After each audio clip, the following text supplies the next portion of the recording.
Of course.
I just had one of my guests try the link and he said that it's not working, so I'm not sure what to do there.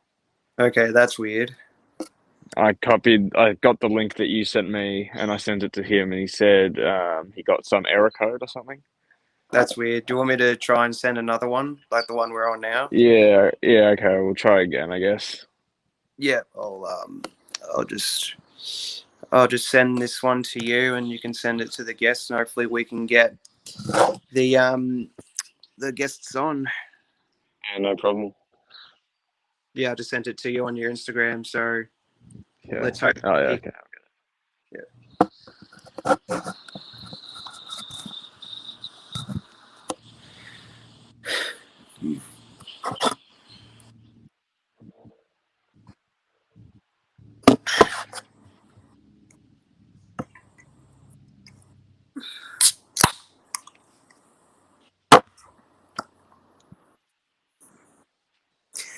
And I was thinking too, how we had the technical difficulties last time. Yeah. Yeah, this time we'll just have one guest at a time, and we'll ask him the question, and then we'll move on to the next guest, because that'll save us the difficulties like last time, and it'll still be efficient too. Yeah, I like that idea. I think last time there was a bit of pausing in between, like people unsure who's speaking, and so we'll just go one at a time, answer all the questions, then we'll do it again for the next guest. Okay, well, we've got a first guest up. Okay, All right, hello to the stage. there we go. Of course. Hello.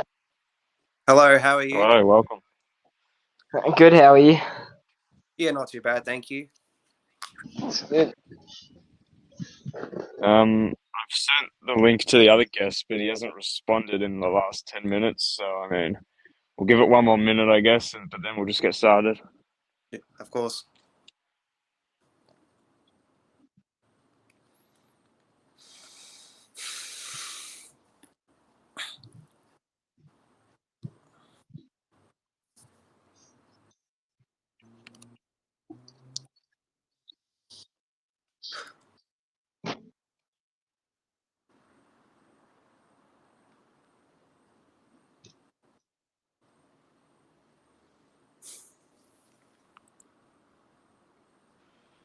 I've just sent him a message, but I guess we can just get started now and we'll see if he joins. Of course.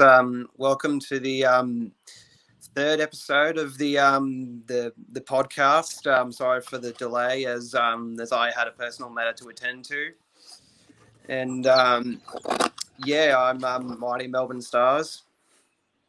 Yeah, I'm the Melbourne Stars news. I'm the co-host here. I try and bring in some guests every week and discuss the latest news on the Melbourne Stars here in our podcast. And we're joined by Gunnar this week. We actually had him on last week, a great addition to the podcast. So we'll hear how you doing today? Not bad, thanks. Thanks for having me again. Yeah, it's all good. We love having our guests on. Great contributions to the podcast. It's always exciting to hear from other people and get their opinions. But we'll let Mighty Melbourne Stars start this one off. He's got a couple of questions to ask us. So we'll just take it in turns again. responding. So maybe Gunnar, you can respond first, and then I'll respond, and then if the other guest joins, then he can respond last. So yeah, we'll get started. So there was news in the week that that Marcus Stoinis signed on for 3 years of to the club. I want to get both your thoughts one at a time. What do you reckon of this this signing of the club? I reckon it's a good choice, as he's always been a good player. Obviously, as we saw this season, it wasn't his best season he's had. But I reckon as he continues to get older, he'll make a lot more wise choices, and I see it being a good decision. Yeah, I mean, it's quite an interesting signing. I wasn't too sure. I was a bit surprised to see the 3 year signing. I thought maybe a 1 year extension, but to be honest, I'm happy overall because I mean, obviously he hasn't had the greatest last 2 seasons, but he is at the end of the day, he is still a superstar. We know what he's capable of. We've seen it before in the Big Bash and for Australia. So I guess maybe hopefully we can try and move him up the order. I'd like to see that. I'd like to see him open, and then maybe he can do a bit better up in the order. Yeah, no, I reckon that's what we all think. So another question is with the signing of Marcus Stoinis, what impact do you reckon that'll have on the club? Do you reckon it'll be a long-term impact or a short-term impact as we work our way up the ladder and hopefully contending for finals and a title? I reckon it's definitely a positive impact, as he is a pretty good character. He's definitely a crowd favourite, fan favourite, and he always has lifted team spirits a bit, and you can rely on him a fair bit, just like that New Year's game against Adelaide Strikers. Yeah, I definitely think it's going to be a positive long-term impact. I think the 3 years is good for the club. I think it's what we need. Some big race signings. Obviously, Maxwell has 2 years left, so Stoinis will be playing an extra year from Maxwell. So yeah, I think it's going to be a long-term positive. To be honest, I really think it will. And with the question, like obviously, like the trade won't happen for a fair bit. But I was wondering on I could get your thoughts. Who do you reckon we should go after in terms of other players and in the draft? Do you reckon we need more batters or more bowlers, or what's your point of view? You reckon? I'd say we've got a fairly strong batting lineup with Maxwell, Stoinis, Rogers if he continues to play for us. So it's our bowling attack this season that really let us down, I think. Obviously, we tried to get Rashid Khan in the first thing. Obviously, we didn't have much of a chance, but I reckon going for Harris Ralph again and Samu Mir, I reckon those were pretty good options. It's a shame they had to leave so early, but I can target them again because they were a pretty big asset to our team. Yeah, it's a really interesting one. I think we did struggle mostly in our bowling attack. I feel a bit of inconsistency with players coming and going and changing our lineup. But yeah, the main problem is that in the draft, so many players get retained now. But I reckon we need to try sign on another bowler, or maybe even two bowlers. Or yeah, it's tough. I think if we can try and get a batsman off a trade instead of a draft, then that'll help. Like Max Bryant was a talk of getting traded. So if we can get a batsman off the trade period, and then we can save our draft options for bowlers, I think that'd be a great idea. Yeah, no, that's great thoughts. And I was like wondering, I was talking to my co-host about this, like what's it I said to him, what's it gonna take for us to be a title contention? Like you look at the Brisbane Heat, the Scorchers, the Sixers, all the good teams, like they've got talent across the board. What do you guys reckon we need in order for us to become a title contender and for us to be like, okay, we can compete with the best week in, week out, and not lose games and not bottle the chances of making finals?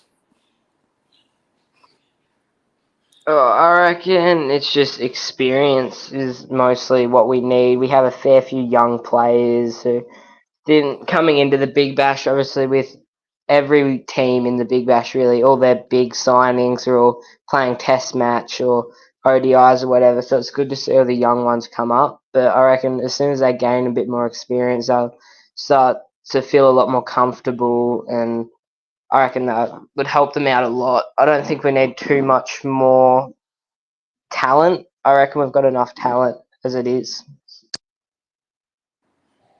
Yeah, I think the talent's definitely there. I think it's just down to experience at the end of the day. I mean, we do have a lot of new players to the club, and it'll be interesting to see how we go next season. But yeah, I'm still a bit lost on what we need to improve on to actually get that top four spot to secure the final spot, because it looked good when we were on our 4 game win streak. We were doing everything right, and then against that game against the Renegades, we just kind of dropped off and everything kind of stopped. But I'm not sure what it was that dropped off. It was kind of just our momentum, our leadership, our club passion. It was really interesting. Yeah, that's I agree with that. Do you have any other things you want to talk about, co-host, or you reckon we've covered most of the topics we have done today? I'd just like to get both of your thoughts, and I'll say my thoughts first. Do you think now that Stoinis has re-signed for 3 more years that is a strong sign he'll be captain, or do you think that's just a coincidence? Because my thoughts originally were maybe that he signed this decent contract that he will be captain now. I originally thought maybe Hilton Cartwright, but now I'm looking otherwise to possibly Stoinis being captain. What are you guys' thoughts? For me, I don't think it was a coincidence that we signed him. I reckon we signed him because, one, we absolutely need him, and two, he's an absolute club favourite. I reckon he'll be captain. I'm backing him in all day for the captaincy. I just have no issues with the signing. What do you think? I was a bit like Melbourne Stars news at the start. I thought Hilton Cartwright would probably stand up, but 3 years with Marcus Stoinis, it has to be a fairly big sign, because Hilton Cartwright, we don't know how long he'll stay with us for, but 3 years, that's enough experience for a captain. He's been with Stars for a while as it is already. So I reckon that is definitely, he will come up to be captain. Yeah, And I totally agree with that. So yeah, you can continue. no, you're right. I also have another question about the captaincy. If you guys had like 4 contenders for the captaincy, who would you pick and why? That's a really great question. There's a lot of options at the Stars, although it may not seem like it. I think, well, obviously Marcus Stoinis is one, and then I'm gonna have to go with Hilton Cartwright at two, and then probably I'd give it to Bo Webster at three. He's been in great form recently and has that little bit of experience, but he is still quite young compared to some.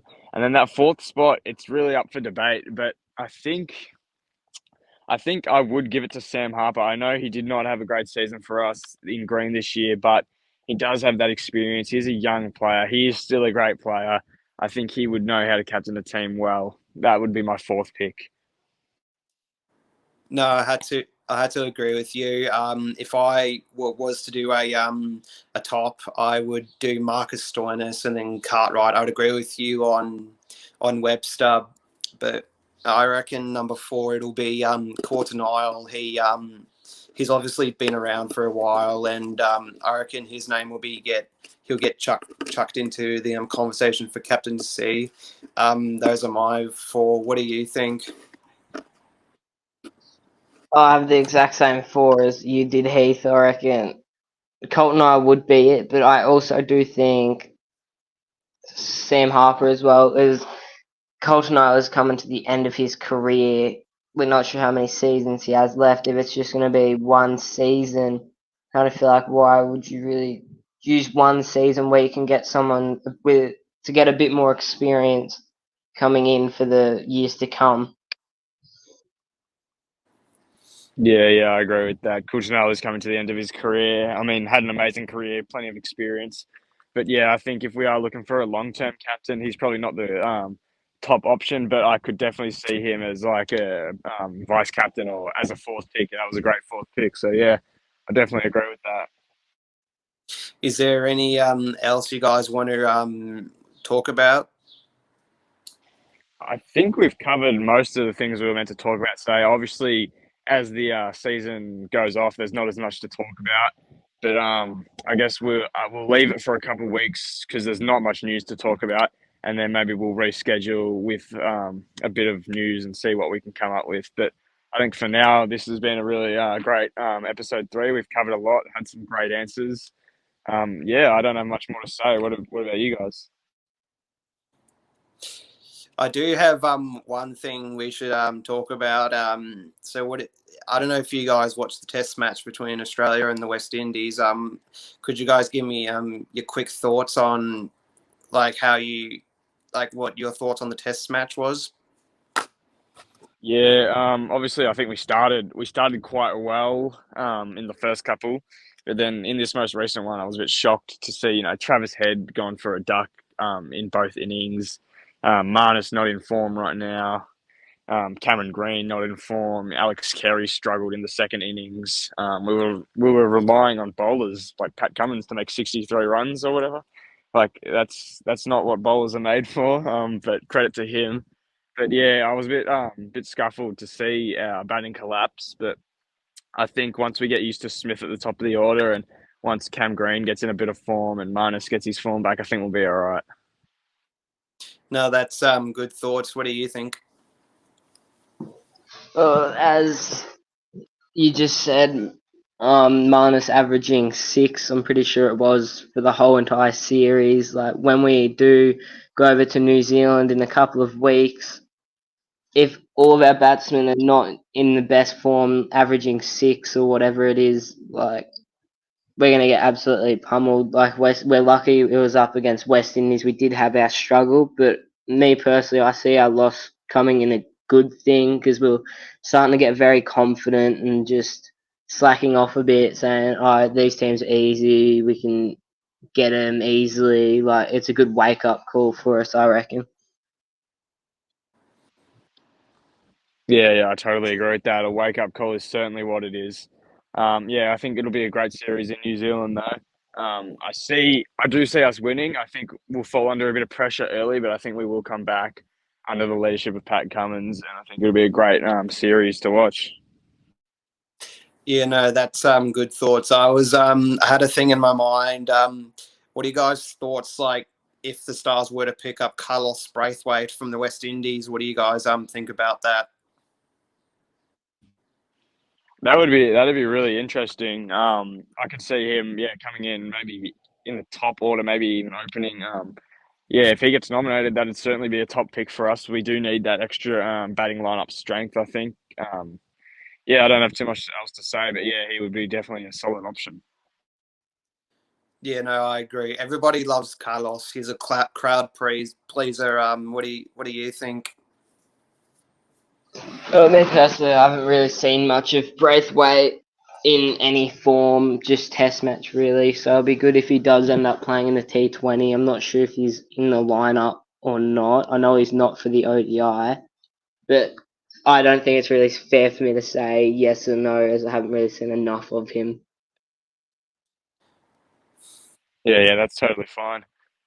But I think we're done for this episode. Mighty Melbourne Stars, do you have anything else to say, or what are your thoughts? Yeah, no, we've done a productive podcast. I just want to with the podcast and what it's about. It's pretty much where any fan can come on and have their opinion, because my co-host and I won't tolerate any abusive comments on the Stars page or any racist comments towards any player for that matter. Just making everyone aware that if anyone does get like a bit racist in the either the podcast or the reviews, we're gonna be kicking people out. I just thought I'd make people aware of what the podcast is about. Any thoughts on that? Yeah, definitely. I think it's great to make the people aware of what our intention is. We're obviously here to get your thoughts. We don't mind if you're mad in the podcast. It's okay to be mad about the Stars. We all get frustrated, but as long as we're not, going over the top and saying anything racist, it's fine. We're here to share our thoughts and work on how we can get better. That's a good thoughts. What do you think? Yeah, I definitely think it's good to make people aware. And as he just said, obviously people do get mad if we lose or if we just have a bad season, but it's never the right thing to go blame a player. They're trying their best, like they're at that level for a reason. Even if it wasn't their best season, I don't really see the point of being racist or anything to any player. No, thanks. Yeah. No, thank you for coming on as always. A productive podcast. I really enjoy this. Like I said with my co-host, we're gonna have a couple weeks off, but if anything happens like a player signing, we'll let you know, and we'll keep you in tuned. Sounds good. Thank you for a great episode 3. It was awesome. Thank you for having me again. No No problem. worries, anytime. All right, well, we'll see you. We'll see you in a couple of weeks. We'll probably gather some more news and come back on here sometime soon. So we'll talk soon. Yeah, definitely. All right. See you, Bye. everyone.